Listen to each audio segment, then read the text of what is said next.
안녕하세요. 여러분 반갑습니다. 오늘은 정신건강 간호학 1 9주차 수업인데요.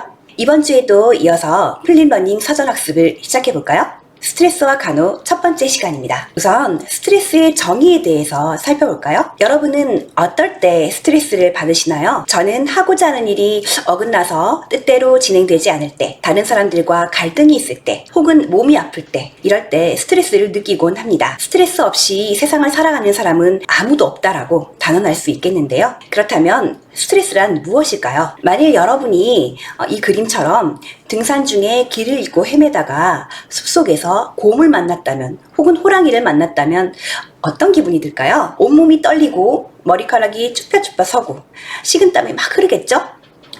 나는 이제 죽었구나 하는 두려움과 공포감도 들 것입니다. 이처럼 스트레스란 생체에 가해지는 위협적이거나 도전적인 외부 요인에 대한 신체의 물리적이고 정신적인 복합 반응을 뜻합니다. 우리는 보통 스트레스라고 하면 심리적인 부분만 생각하기 쉬운데, 사실은 스트레스는 신체적, 심리적인 복합 반응을 뜻하는 것이죠. 스트레스라는 용어는 라틴어 스트링게레에서 유래했는데요. 이 말의 뜻은 팽팽하게 죄다, 좁다, 이런 뜻입니다. 그리고 스트레스를 설명할 때 항상 나오는 단어가 있는데요.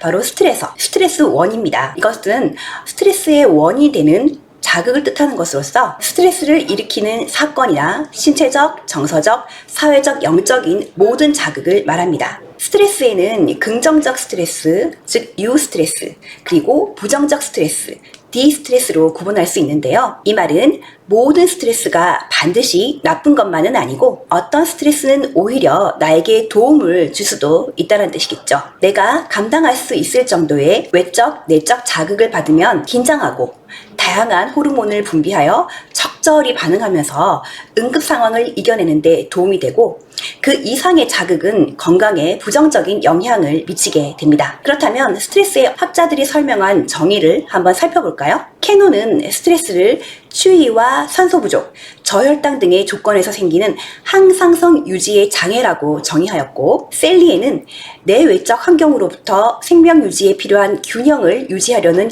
요구에 따라 나타나는 신체의 비특이적인 반응이라고 하였으며, 울프는 다양한 유해 요인이나 위협들에 대한 인간의 반응에 의해 일어나는 상태라고 하였습니다. 그리고 라자루스와 포크만은 인간과 환경 간의 상호작용으로 개인이 가진 자원의 한계를 초과하여 안녕을 위협하는 것이라고 스트레스를 정의하였습니다. 이런 학자들의 개념을 종합해보면 스트레스란 여러 가지 환경적 자극에 대한 인간의 대처 반응이라고 볼 수 있습니다. 그렇다면 스트레스를 일으키는 주요 원인은 어디에서 오는 것일까요? 스트레스의 원인을 살펴보도록 합시다. 스트레스의 요인은 크게 환경적 원인, 생물 생태학적 원인, 성격적 원인으로 나눌 수 있는데요. 환경적 요인은 다시 물리적 환경 요인과 사회적 환경 요인으로 나뉩니다. 외적인 요인은 소음과 강력한 빛, 온도, 한정된 공간과 공기 오염 등이 원인이 될 때를 말하는데요. 요즘같이 전염성 바이러스 질환이 유행하고 있는 날에는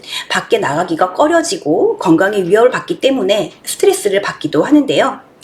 이때의 스트레스 원인은 물리적인 원인인 코로나 바이러스겠죠. 그리고 경제적, 사회적, 정치적 및 기술적인 변화와 불확실성에서 오는 것도 있습니다. 조직의 환경과 사회적 관계에서 오는 불편감이나 압박감, 어느 날 갑자기 퇴직을 해야 하거나 역할이 바뀌거나 재정적으로 문제가 생기는 등 사회 환경적인 요소가 원인이 되어서 스트레스를 유발할 때를 말합니다. 다음은 생물 생태학적 요인인데요. 우리는 늘 비슷한 시간에 일어나고 학교나 직장에 가고 해야 할 일들을 하고 집에 오면 하루 일과를 마무리하고 또 밤이 되면 잠자리에 듭니다. 이것은 인간의 신체가 24시간의 주기성을 가지고 그 리듬에 따라 움직이기 때문인데요. 만일 과제가 밀려서 사흘 동안 한숨도 자지 못하고 과제만 했다면 어떻게 될까요? 아마 신체적인 리듬이 깨지면서 신체적으로나 심리적으로 부정적인 변화가 올 것입니다. 이처럼 신체가 가지고 있는 고유의 리듬이 사회적, 경제적 효용성에 맞추려고 하다 보면 파괴를 받게 되면서 스트레스를 받게 되는 것이죠. 식습관도 스트레스의 원인이 될 수 있습니다. 이를테면 커피나 홍차, 콜라, 코코아, 초콜릿 등의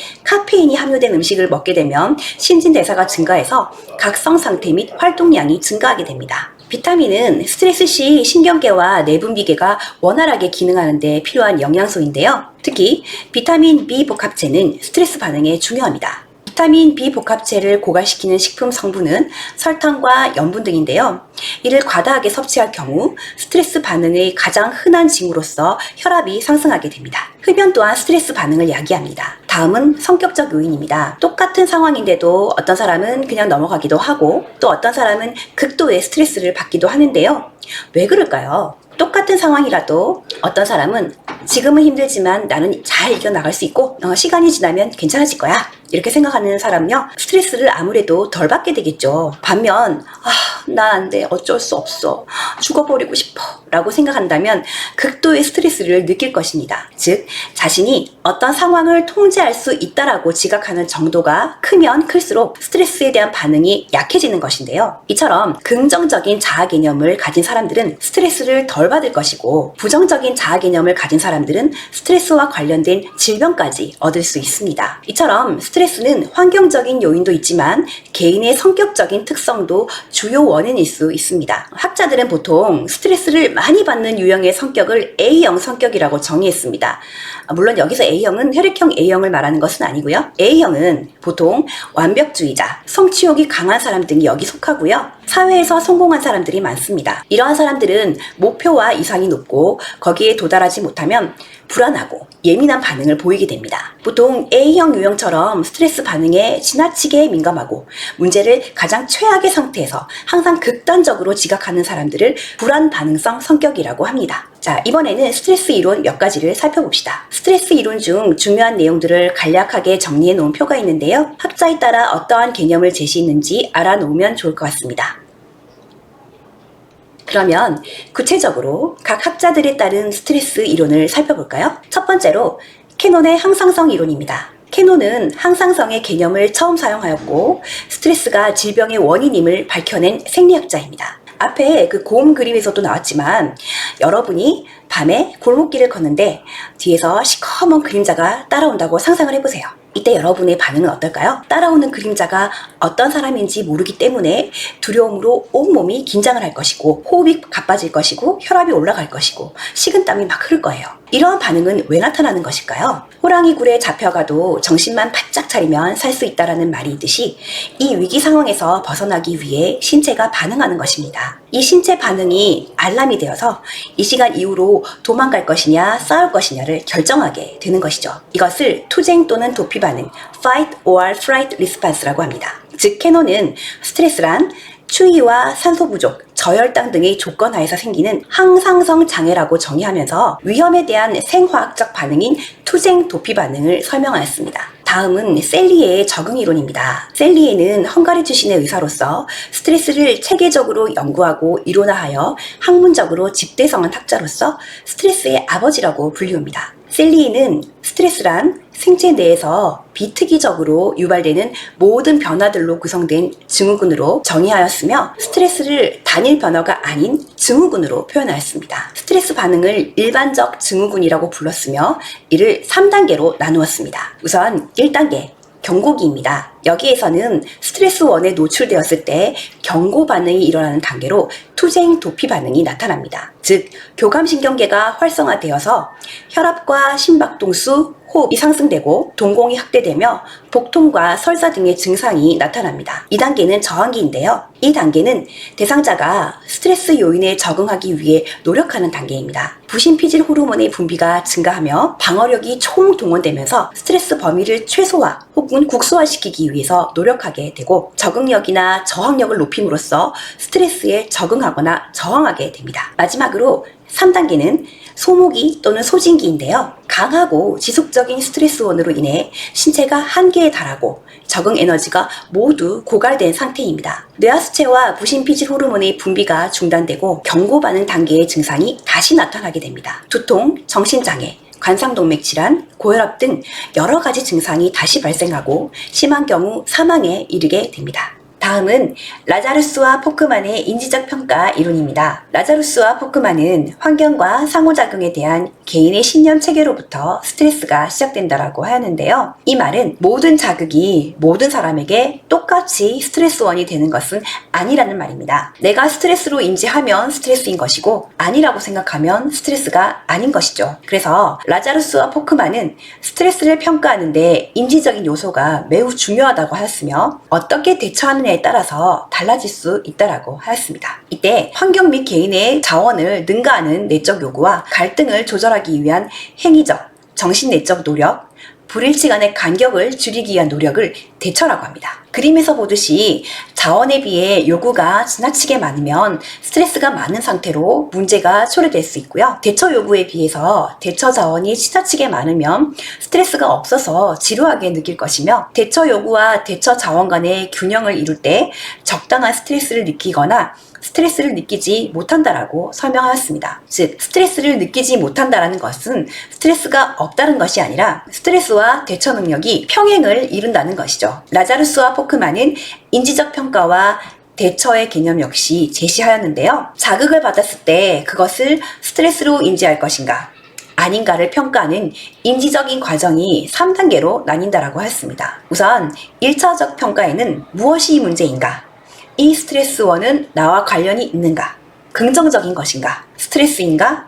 만약 스트레스라면 손상, 상실, 위협, 도전 중 어디에 해당되는가를 평가하게 되는 것입니다. 다음 2차적인 평가는 스트레스로 인식했을 때 선택할 수 있는 대처 방안은 무엇이며 가능한 극복 방안은 무엇인지, 극복 방안으로 의도한 결과를 성취할 수 있는지, 그에 따른 결과는 무엇인지를 살펴보는 것입니다. 마지막으로 재평가 단계인데요. 이 단계에서는 환경이나 자신의 반응에서 오는 새로운 정보에 기초해서 평가를 변경하는 과정으로 사건의 의미를 재평가하는 것입니다. 즉, 처음에 스트레스로 인지했지만 스트레스를 대처할 수 있는 방안을 모색해서 문제를 해결할 수 있게 되면 더 이상 스트레스가 아닌 것이므로 그 사건이 극복 가능한 사건으로 의미가 달라진다는 것입니다. 라자루스와 포크만은 스트레스에 대한 대처 방식을 두 가지로 나누었는데요. 문제중심 대처와 정서중심 대처입니다. 문제중심 대처는 의식적, 지적 행동을 하거나 스트레스 환경을 변화시킴으로써 스트레스에 대한 정신적 반응을 산출해서 비용 이익을 분석한 결과에 따라 대안들의 비중을 고려해서 대안을 선택하고 실행하는 것입니다. 정서중심 대처는 객관적 환경의 변화 없이 정서적인 통제를 통해서 감정을 경감시키려는 정신적인 노력입니다. 동일한 상황에 대한 의미를 바꿈으로써 위협을 감소시킵니다. 자, 시험이 이틀 남았습니다. 공부는 별로 하지 못한 상태입니다. 스트레스 받죠? 네, 이때 지난번 시험 유형과 나의 공부 패턴을 분석하고 이틀 동안 어떤 과목에 어떤 부분을 집중적으로 공부하면 성적이 오를 것인지를 분석을 한다면 이것은 어떤 대처일까요? 문제중심 대처겠죠? 만일 어차피 시간이 얼마 안 남았는데 이번에 못 치면 다음에 잘 치지 뭐, 지금 다들 스트레스 받는데 친한 친구나 수다 떨면서 스트레스를 날려보자, 이렇게 한다면 어떤 대처일까요? 정서중심 대처이겠죠? 어떤 대처가 더 의미가 있고 어떤 대처는 뭐 중요하지 않다, 이런 것이 아니라요. 각자의 스트레스 방법, 상황에 따른 대처 방법, 개인의 성향에 따라 혹은 상황에 따라 적절한 대처 방법이 필요할 겁니다. 라자루스의 인지적 평가와 대처 방법은 숙지해 두시길 바라겠습니다. 자, 오늘은 여기까지 수업을 하고요. 일단 끊어갈게요. 너무 길면 지루하고 스트레스 받으니까. 잠시 쉬고 커피 한잔 마시고 다시 시작할게요. 이어서 스트레스 반응과 대처에 대해서 학습하겠습니다. 수고하셨습니다. 안녕.